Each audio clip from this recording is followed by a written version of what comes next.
মাদারীপুরের শিবচরে একটি যাত্রীবাহী বাস উল্টে এক যাত্রী নিহত হয়েছেন। এতে আহত হয়েছেন অন্তত ১০ জন। আজ ভোর ৫টার দিকে বঙ্গবন্ধু শেখ মুজিবুর রহমান এক্সপ্রেসওয়ের বন্দরখোলা এলাকায় এ ঘটনা ঘটে। নিহত গোলাম রহমান শিকদার বরিশালের বাকেরগঞ্জ উপজেলার কলসকাঠি এলাকার আশেদ আলী শিকদারের ছেলে। তিনি চট্টগ্রামে একটি বেসরকারি প্রতিষ্ঠানে চাকরি করতেন। শিবচর হাইওয়ে পুলিশ ও স্থানীয় সূত্রে জানা গেছে, চট্টগ্রাম থেকে কুয়াকাটার উদ্দেশ্যে যাচ্ছিল ইউনিক পরিবহনের একটি যাত্রীবাহী বাস। বাসটি বঙ্গবন্ধু শেখ মুজিবুর রহমান এক্সপ্রেসওয়ের শিবচর উপজেলার বন্দরখোলা এলাকায় এলে নিয়ন্ত্রণ হারিয়ে সড়কে উল্টে যায়। এ সময় বাসের সামনের সারিতে থাকা গোলাম রহমান শিকদার ঘটনাস্থলেই মারা যান। আহত হন বাসের অন্তত ১০ জন যাত্রী।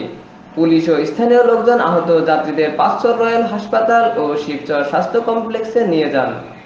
শিবচর হাইওয়ে থানার উপপরিদর্শক এসআই তমাল সরকার জানান, বাসটি দ্রুত গতিতে চলার সময় নিয়ন্ত্রণ হারিয়ে ফেলে।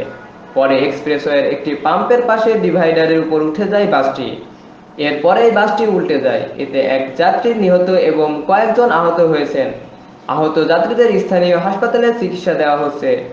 এ বিষয়ে আইনি প্রক্রিয়া চলছে।